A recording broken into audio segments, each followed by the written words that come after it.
Mutual transfer एक ऐसा विषय है जिसको लेकर सभी लोग जो म्यूचुअल ट्रांसफ़र लेना चाहते हैं परेशान रहते हैं कि कैसे ट्रांसफ़र लगाना है, कैसे म्यूचुअल ट्रांसफ़र प्रोसेस होता है, किस किस अधिकारी के द्वारा फॉरवर्ड किया जाता है और कितना समय लगता है। तो इन सभी बातों का जवाब आपके लिए मैं इस वीडियो में लेकर आया हूँ। तो वीडियो को आपको स्किप नहीं करना है, ध्यान से देखना है। हेलो दोस्तों, I Rahul welcome you to my YouTube channel technotech Vidya. और वीडियो को फर्दर डिले ना करते हुए हम जल्दी से वीडियो की तरफ चलते हैं।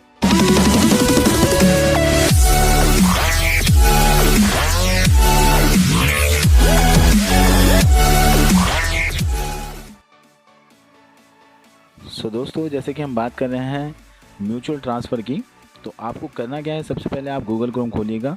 गूगल क्रोम में अपना HRMS आईडी से लॉगिन करेंगे। HRMS आईडी लॉगिन कहाँ से करना है, इसका आपको लिंक डिस्क्रिप्शन में मैंने दिया है। जैसे ही आप लॉगिन करेंगे, आपके जो इंटरफेस है इस तरह का खुलेगा। इसमें आप देख पा रहे हैं जो एरो का निशान है, इस एरो के निशान पर जैसे ही आप क्लिक करेंगे तो क्लिक करने पर आपके पास बहुत सारे ऑप्शन खुलेंगे, जिसमें से आपको म्यूचुअल ट्रांसफ़र रिक्वेस्ट वाले ऑप्शन को चूज़ करना है। यहाँ पर आपको नीले कलर के बॉक्स में न्यू एप्लीकेशन का ऑप्शन मिलेगा, जिसको आपको सेलेक्ट करना है।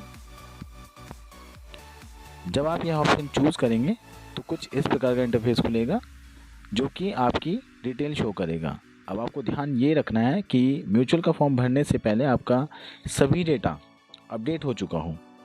मतलब यह है कि आपका बेसिक पे, ग्रेड पे और भी बाकी सारी डिटेल, जो भी आपकी डिटेल है, वो सब HRMS आईडी में अपडेट होनी चाहिए।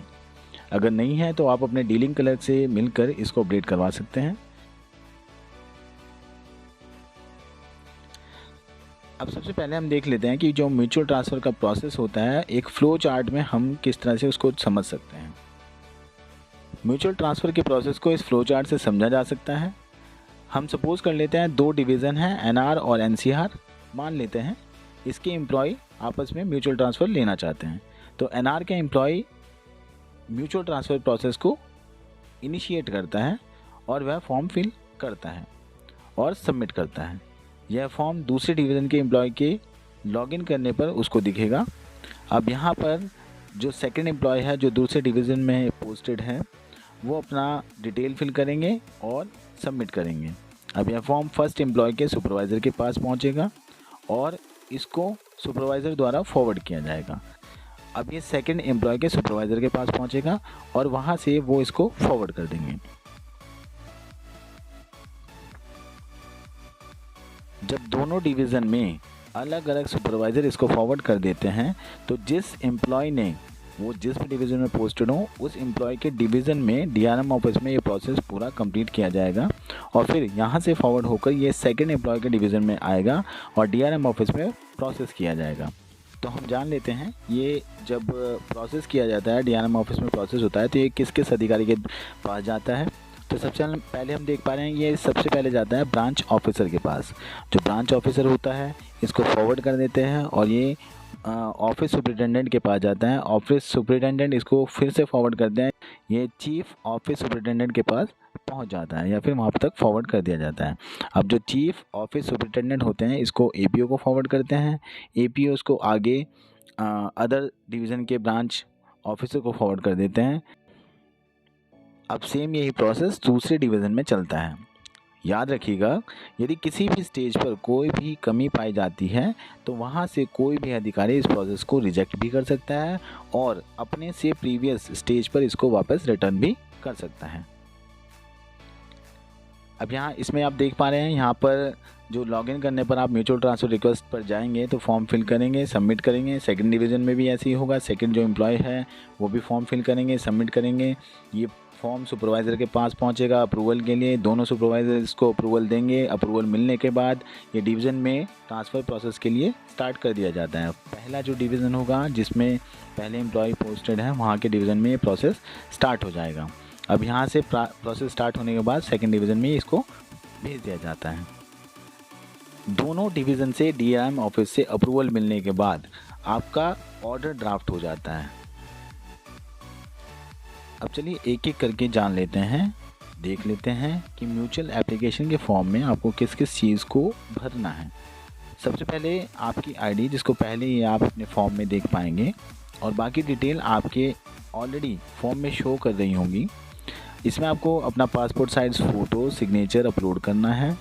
चेक कर लीजिएगा कि डेट ऑफ बर्थ सही है, एजुकेशन क्वालिफ़िकेशन, कम्युनिटी के बारे में हम बात कर रहे हैं। कम्युनिटी आप जब ट्रांसफ़र लेते हैं तो ध्यान रखिएगा कि उस डिवीज़न में ऐसा कुछ रिस्ट्रिक्शन ना हो, आप अदर कम्युनिटी में ट्रांसफ़र ना ले सकते हो, तो आप उससे ट्रांसफ़र नहीं लगाइएगा।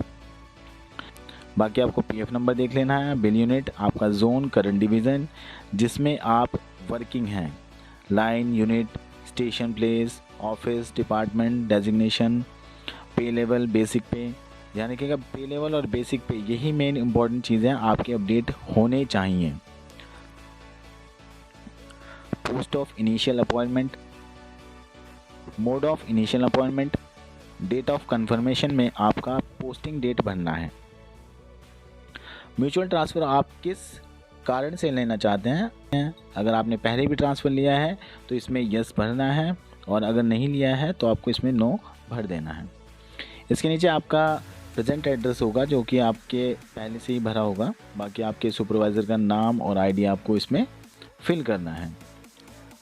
अभी आप देख सकते हैं राइट साइड में जो आपका पार्टनर है जिससे आप म्यूचुअल ट्रांसफ़र लेने वाले हैं, उसका आपको आईडी फिल करना है। जैसे ही आप आईडी फिल करेंगे उसका पूरा डिटेल आपके पास इस राइट साइड में शो हो जाएगा। जैसे ही आप सबमिट करेंगे ये आपके म्यूचुअल ट्रांसफ़र लेने वाले पार्टनर की आईडी में शो होने लगेगा। तब आपके जो पार्टनर हैं इस फॉर्म को खोलेंगे। इस फॉर्म को खोलने पर एडिट करने का ऑप्शन आता है, एडिट करेंगे, अपने डिटेल को वेरीफाई करेंगे। अगर डिटेल सही है तो ठीक है, सबमिट कर देंगे, अदरवाइज़ अपने डीलिंग क्लर्क से मिलने पर उसको अपडेट कराकर उसको सबमिट करेंगे। अब उनके सबमिट करने पर यह फॉर्म जो फर्स्ट एम्प्लॉय थे उनके सुपरवाइज़र को फॉरवर्ड हो जाएगा। वहाँ के जो सुपरवाइज़र होंगे वो इसको अप्रूवल देंगे। वहाँ से अप्रूवल मिलने के बाद ये आपके जो सेकंड एम्प्लॉय होंगे उनके सुपरवाइज़र के पास चला जाएगा।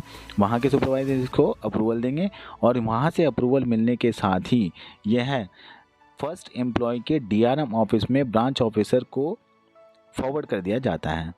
ब्रांच ऑफिसर को फॉरवर्ड करने से पहले यह डीलिंग क्लर्क के पास भी जाता है। अब ब्रांच ऑफिसर इसको अलग अलग अधिकारियों के पास भेजते हैं जहां से इसको अप्रूवल मिलते जाता है। फाइनली ये डीआरएम द्वारा एक्सेप्ट कर लिया जाता है।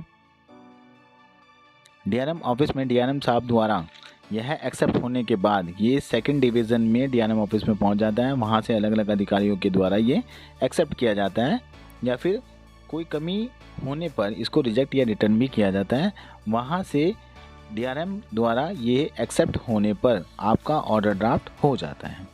अब इसके कुछ स्क्रीनशॉट मैंने लिए थे जब ये म्यूचुअल ट्रांसफ़र का प्रोसेस लगाया जा रहा था, तो उसी के कुछ स्क्रीनशॉट मैं आपको दिखा रहा हूँ।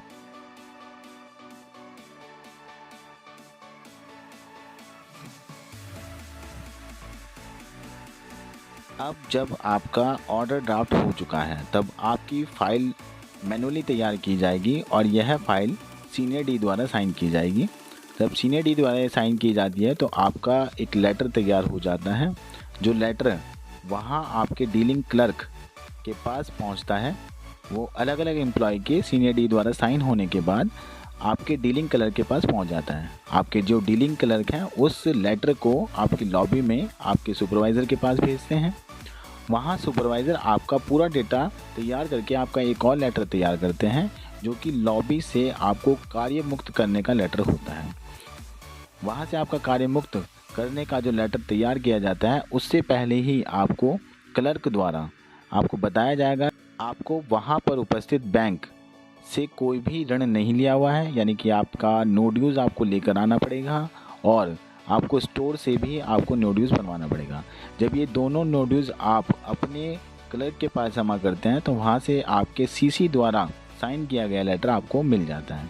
अब वो सीसी द्वारा साइन किया हुआ लेटर आप डीआरएम ऑफिस में दोबारा से लेके जाते हैं, जिसको दिखाने पर आपको वहाँ से स्पेयर लेटर बनाकर दे दिया जाता है। फिर आपको वो स्पेयर लेटर लेकर अपने जो डिवीज़न जिसमें आप ट्रांसफ़र ले रहे हैं वहाँ पर नेक्स्ट वर्किंग डे में पहुँचना होता है। अब नेक्स्ट वर्किंग डे में आप दूसरे डिवीज़न में जाकर अपनी रिपोर्ट करते हैं। रिपोर्ट करने पर वहाँ पर आपका वहाँ से लॉबी के लिए लेटर तैयार किया जाता है जिस लॉबी में आपको पोस्टेड किया जाएगा। जिस लॉबी में आपको पोस्टेड किया जाएगा उसके लिए आपको लेटर बनाकर दे दिया जाता है। अब उस लेटर को लेकर आप नेक्स्ट वर्किंग डे में ही लॉबी पहुंचेंगे और लॉबी पर रिपोर्ट करेंगे। लॉबी पर रिपोर्ट करने पर आपको वहां पर ज्वाइनिंग दे दी जाती है। ज्वाइनिंग मिलने पर आपका जो प्रोसेस होता है लॉबी के अकॉर्डिंग आगे बढ़ाया जाता है। तो ये था म्यूचुअल ट्रांसफ़र का कंप्लीट प्रोसेस। होप आपको सब कुछ समझ आया है। मैंने एक एक चीज़ को बहुत अच्छे से आपको समझाने की कोशिश की है। अगर आपको वीडियो अच्छी लगी है तो इसको शेयर ज़रूर करिएगा और वीडियो पर कमेंट ज़रूर दीजिएगा। तो ऐसी वीडियो मैं आपके लिए और भी लेकर आऊँगा। तो तब तक के लिए गुड बाय।